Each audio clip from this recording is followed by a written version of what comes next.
내 자녀 초격차 인재 만들기 고등학생 편 네 번째 시간입니다. 네. 네 번째 테마가 뭐죠? 역시 진로입니다. 아. 중학교 3학년 여름방학, 겨울방학까지는 진로를 결정해야 합니다. 그렇죠. 네, 한 가지만 아니라 두세 가지 정도. 네. 그래서 고등학교 시기에는 정한 진로를 그 안에서 여러 가지 경험이나 학습을 통해서 하나로 축약해야 돼요. 네. 그래서 그거에 맞는 전공을 정해야 되기 때문에 고등학교 시기가 가장 중요하거든요. 그런데 한 가지, 공부한다고 공부에 밀려서 성적이 밀려서 진로 정하는 거를 미루지는 않으셨으면 좋겠다는 거죠. 아이한테 뭘 하고 싶어? 뭘 할 거야? 너는 뭐 하는 걸 좋아하니? 이런 끊임없는 대한 탐구 노력이 필요하다는 이야기죠. 우리가 진로를 결정해서 맞는 또 아니면 필요한 전공을 해야 되는 이유는요. 첫 번째는요. 대학 생활에서의 대부분 공부하는 거는 전공 과목입니다. 고등학교나 중학교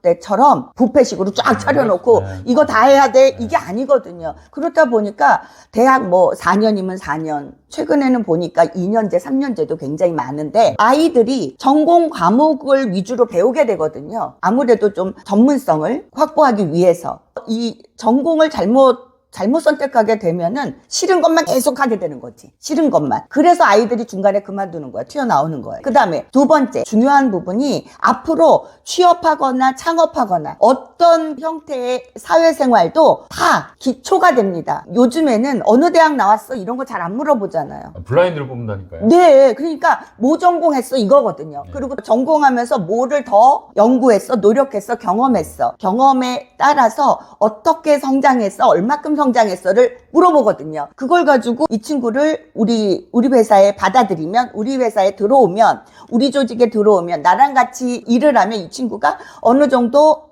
성과를 내겠다라는 거를 가늠하는 거죠. 네, 그렇기 때문에 어느 대학을 나왔나가 중요한 게 아니라 대학 생활 동안에 무엇을 했나, 어떻게 했나, 그것도 어떻게 해요? 진로하고 맞는, 진로하고 연결된 그런 활동들의 기초를 제공하기 때문에 중요하다는 거예요. 네. 그래서 고등학교 때 조금 늦다 싶더라도 만약에 1, 2, 3학년까지 정하지 못했어. 그런 친구들이 지금 많거든요. 그냥 일단은 성적만 올리고 보자. 부모님도 그래, 아이도 그래. 이렇게 좀 넓고 이렇게 조금 뭐라 그럴까. 몇 년 앞을 내다볼 여유가 없는 거죠. 실은 몇 년 앞은 다 보이는데 그걸 보질 않아서 그렇죠. 경험적으로 보면 1%도 안 되는 것 같아요. 네, 그러니까 100명 그래서 중에 그게 한 명도 문제. 안 네, 되는 것 네. 같아요. 제가 만난 분들도 거의 그런 사람 이게 없었어요. 미래를 보고 선구안을 가지고 우리 애를 사회가 없었어, 변하는 없었어. 걸 이렇게 예, 봐가면서 예. 이렇게 해야 되겠다? 없습니다. 왜 없을까요? 이유는 딱 한 가지예요. 부모기 때문에 그래.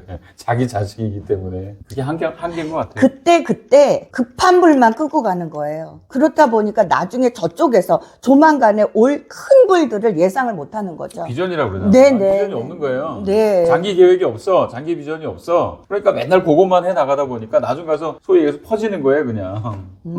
못하겠어. 그래서 이렇게. 이제 이 말은 꼭 드려야 돼. 만약에 1학년, 2학년, 3학년 때까지 정하지 못했어. 그러니까 이 아이의 진로를 정하지 못해서 전공도 못 정했어. 이러시면요. 수시나 정시 지원하기 전이라도 반드시 체크해 보세요. 이 아이가 뭐를 하는 게 좋겠는지. 성격, 습관, 이 아이의 관심, 잘하는 어떤 능력, 이런 것들을 그래도 한 번은 생각할 시간을 가져야 된다는 얘기예요. 그러고 나서 전공도 반드시 클릭해보고 거기서 뭘 배우고 어떤 일을 할 수 있나, 전공을 통해서 어떤 일을 내가 선택하는데 용이한가 또 아니면 어려운가, 이거 정도는 알아보고 가야 된다는 거죠. 제가 이 전공 중요성 하나만 또 이야기 드리려고 이걸 좀 가지고 왔는데, 웨어러블 전문가라고 직업을 정한 아이가 있어요. 웨어러블 전문가 뭘까요? 보면은 여러분 전문가 컴퓨터라든가 안경이라든가 네네네, 몸에 걸치는 전자기기. 최근에는 이 분야의 발전이 어마어마. 이런 친구들이 어떤 전공했으면 좋겠어요? 웨어러블 전문가? 웨어러블 전문가를 하고 싶다는 아이가 보면 기계과 갑니다. 기계과. 근데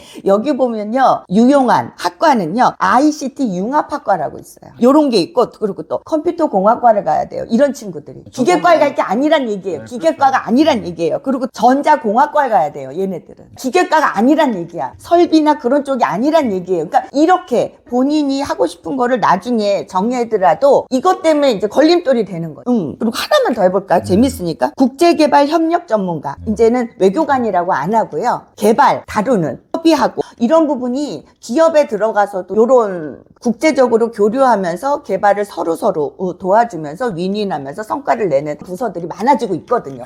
이 일을 하기 위해서는요, 너무 재밌는 게 사회학과가 도움된다. 근데 개발 이러니까 경영학과, 경제학과 이렇게 생각하기 쉽거든요. 근데 사회학과 도움되고요. 또 하나는 국제관계학과라고 있어요. 아니, 그러니까 요런 과가 도움된다는 얘기예요. 최근에 이름이 많이 바뀌었어요. 이름 너무 많이 바뀌었어. 옛날에 어머님들, 맞아요. 저처럼 연식되시는 분은 기억하세요? 무역학과라고 그러잖아요. 맞아. 외교학과, 무역학과 그런데 그런 부분을 자꾸만 찾으려고 하다 보면 비슷한 데를 가게 되는데 이게 진로를 정했기 때문에 전공을 결정할 수 있고 전공을 정하면서 진로를 생각했기 때문에 가능한 일이죠, 이게. 그래서 아이들이 이제 저한테 와서 하는 이제 이야기를 나누고 그 아이에 대해서 진단하고 분석하면서 이런 것들을 찾아내 주는 거예요. 이렇게까지 깊이 있게 파헤치고 일일이 다 못하더라도 방향만은 엉뚱한 곳으로 가서 헤매는 일이 없었으면 좋겠습니다. 그래서 이렇게 이연사 막 피 튀기면서 강력하게 침 튀기면서 얘기하는데 좀 힘들다. 오늘 여기까지 힘들어. 오케이. 오케이.